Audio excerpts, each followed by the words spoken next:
श्री दुर्गा नवरात्र व्रत कथा। एक समय बृहस्पति जी ब्रह्मा जी से बोले कि हे ब्राह्मण श्रेष्ठ, चैत्र व आश्विन मास के शुक्ल पक्ष में नवरात्र का व्रत और उत्सव क्यों किया जाता है? इस व्रत का क्या फल है? इसे किस प्रकार करना उचित है? पहले इस व्रत को किसने किया, सो विस्तार से कहिए। बृहस्पति जी का ऐसा प्रश्न सुन ब्रह्मा जी ने कहा कि हे बृहस्पति, प्राणियों के हित की इच्छा से तुमने बहुत ही अच्छा प्रश्न किया है। जो मनुष्य मनोरथ पूर्ण करने वाली दुर्गा, महादेव, सूर्य और नारायण का ध्यान करते हैं, वे मनुष्य धन्य हैं। यह नवरात्र व्रत संपूर्ण कामनाओं को पूर्ण करने वाला है। इसके करने से पुत्र की कामना वाले को पुत्र, धन की लालसा वाले को धन, विद्या की चाहने वाले को विद्या और सुख की इच्छा वाले को सुख मिलता है। इस व्रत को करने से रोगी मनुष्य का रोग दूर हो जाता है, मनुष्य की संपूर्ण विपत्तियां दूर हो जाती हैं और घर में समृद्धि की वृद्धि होती है।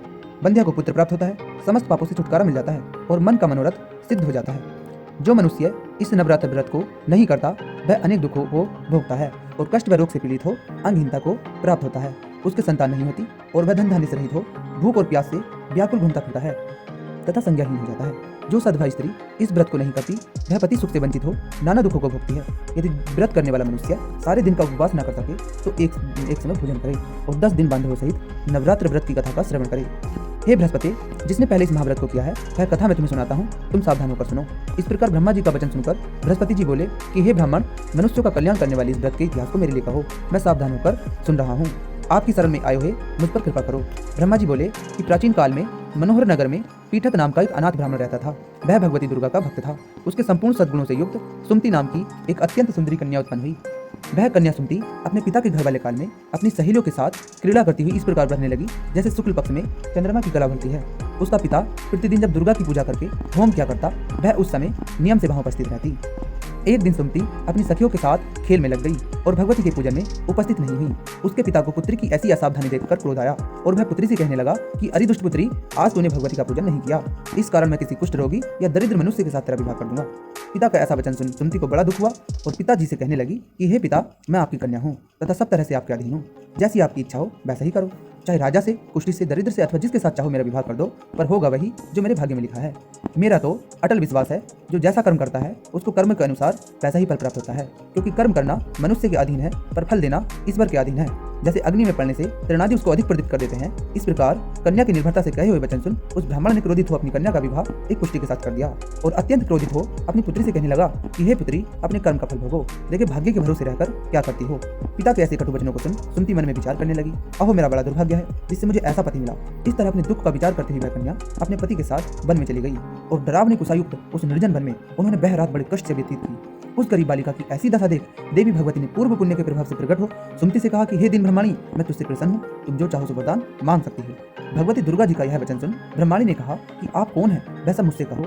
ब्रह्माणी का ऐसा वचन सुन देवी ने कहा कि मैं आदिशक्ति भगवती हूँ और मैं ही ब्रह्म विद्या व सरस्वती हूँ। प्रसन्न होने पर मैं प्राणियों का दुख दूर कर उनको सुख प्रदान करती हूँ। हे ब्रह्माणी, मैं तुझ पर तेरे पूर्व जन्म के पुण्य के प्रभाव से प्रसन्न हूँ। तुम्हारे पूर्व जन्म का वृत्तांत सुनाती हूँ, सुनो। तू पूर्व जन्म में निषाद भील की स्त्री थी और अति पतिव्रता थी। एक दिन तेरे पति निषाद ने चोरी की। चोरी करने के कारण तुम दोनों को सिपाहियों ने पकड़ लिया और ले जाकर जेल खाने में कैद कर दिया। उन लोगों ने तुझको और तेरे पति को भोजन भी नहीं दिया। इस प्रकार नवरात्र के दिनों में तुमने न तो कुछ खाया और न ही जल पिया। इस प्रकार 9 दिन तक नवरात्र का व्रत हो गया। हे ब्रह्माणी, उन दिनों में जो व्रत हुआ, इस व्रत के प्रभाव से प्रसन्न होकर मैं तुझे मनोवांछित वर देती हूँ, तुम्हारी जो इच्छा हो सो मांगो। इस प्रकार दुर्गा के वचन सुन ब्रह्माणी बोली, अगर आप मुझ पर प्रसन्न है तो हे दुर्गे, मैं आपको प्रणाम करती हूँ, कृपा करके मेरे पति का कोढ़ दूर करो। देवी ने कहा, उन दिनों जो तुमने व्रत किया था उस व्रत का एक दिन का पुण्य पति का कोढ़ दूर करने के लिए अर्पण करो। उस पुण्य के प्रभाव से तेरा पति कोढ़ से मुक्त हो जाएगा। ब्रह्मा जी बोले। इस प्रकार देवी के वचन सुन वह ब्रह्माणी बहुत प्रसन्न हुई और पति को निरोग करने की इच्छा से जब उसने तथास्तु ठीक है ऐसा वचन कहा, तब उसके पति का शरीर भगवती दुर्गा की कृपा से कुष्ठ रोग से रहित हो अति कांतिवान हो गया। वह ब्रह्माणी पति की मनोहर देह को देख देवी की स्तुति करने लगी कि हे दुर्गे, आप दुर्गति को दूर करने वाली हो, तीनों लोगों का संताप हरने वाली हो, समस्त दुखों को दूर करने वाली हो और रोगी मनुष्य को निरोग करने वाली हो, प्रसन्न होने पर मनोवांछित वर देने वाली हो और दुष्टों का नाश करने वाली जगत की माता हो। हे अम्बे, मुझ निरपराध अबला को मेरे पिता ने कुष्ठी मनुष्य के साथ विवाह कर घर से निकाल दिया था। पिता से तिरस्कृत निर्जन वन में विचर रही हूँ, आपने मेरा इस विपदा से उद्धार किया है। हे देवी, मैं आपको प्रणाम करती हूँ, मेरी रक्षा करो। ब्रह्मा जी बोले कि हे बृहस्पति, उस ब्रह्माणी की ऐसी स्तुति सुन देवी बहुत प्रसन्न हुई और ब्रह्माणी से फिर कहा कि हे ब्रह्माणी, तेरे उदाले नामक अति बुद्धिमान, धनवान, कीर्तिवान और जितेंद्र पुत्र शीघ्र ही उत्पन्न होगा। ऐसा वर प्रदान कर देवी ने ब्रह्माणी से फिर कहा कि हे ब्रह्माणी, और जो कुछ तेरी इच्छा हो वह मांग ले। भगवती दुर्गा का ऐसा वचन सुन सुमति ने कहा कि हे भगवती दुर्गे, अगर आप मुझ पर प्रसन्न हैं तो कृपा कर मुझे नवरात्र व्रत की विधि और उसके फल का विस्तार से वर्णन करें।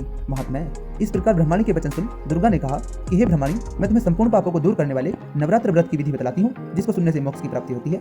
आश्विन मास के शुक्ल पक्ष की प्रतिपदा से लेकर 9 दिन तक विधि पूर्वक व्रत करें। यदि दिन भर का व्रत न कर सकें तो एक समय भोजन करें। विद्वान ब्राह्मणों से पूछकर घट स्थापना करें और वाटिका बनाकर उसको प्रतिदिन जल से सींचें। महाकाली, महालक्ष्मी और महासरस्वती देवी की मूर्तियां स्थापित कर उनकी नित्य विधि सहित पूजा करें और पुष्पों से विधि पूर्वक अघ्र दें। बिजोरा के फल से अघ्र देने से रोग की प्राप्ति होती है। जायफल से अघ्र देने से कीर्ति की, डाक से अघ्र देने से कार्य की सिद्धि होती है। आंवले से अघ्र देने से सुख की प्राप्ति होती है और केले से अघ्र देने से आभूषणों की प्राप्ति होती है। इस प्रकार पुष्पों व फलों से अघ्र देकर व्रत समाप्त होने पर यथाविधि हवन करें। 90 दिन यथाविधि हवन करें। खांड, घी, गेहूं, शहद, जौ, तिल, बिल्व, बेल, नारियल, दाख और कदम आदि से हवन करें। गेहूं से होम करने से लक्ष्मी की प्राप्ति होती है। हीर एवं चंपा के पुष्पों से धन की, बेल पत्तों से तेज व सुख की प्राप्ति होती है।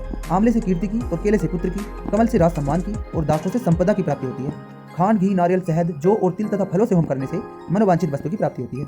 व्रत करने वाला मनुष्य इस विधि विधान से होम कर आचार्य को अत्यंत नम्रता के साथ प्रणाम करे और यज्ञ की सिद्धि के लिए उसे दक्षिणा दे। इस प्रकार बताई हुई विधि के अनुसार जो व्यक्ति व्रत करता है उसके सब मनोरथ सिद्ध होते हैं। इसमें तनिक भी संदेह नहीं है। इन 9 दिनों में जो कुछ दान आदि दिया जाता है उसका करोड़ गुना फल मिलता है। इस नवरात्र व्रत करने से अश्वमेध यज्ञ का फल मिलता है। हे ब्रह्माणी, इस संपूर्ण कामनाओं को पूर्ण करने वाले उत्तम व्रत को तीर्थ, मंदिर अथवा घर में विधि के अनुसार करें। ब्रह्मा जी बोले कि हे बृहस्पति, इस प्रकार ब्रह्माणी को व्रत की विधि और फल बताकर देवी अंतर ध्यान हो गई। जो मनुष्य या स्त्री इस व्रत को भक्ति पूर्वक करता है वह इस लोक में सुख प्राप्त कर अंत में दुर्लभ मोक्ष को प्राप्त करता है।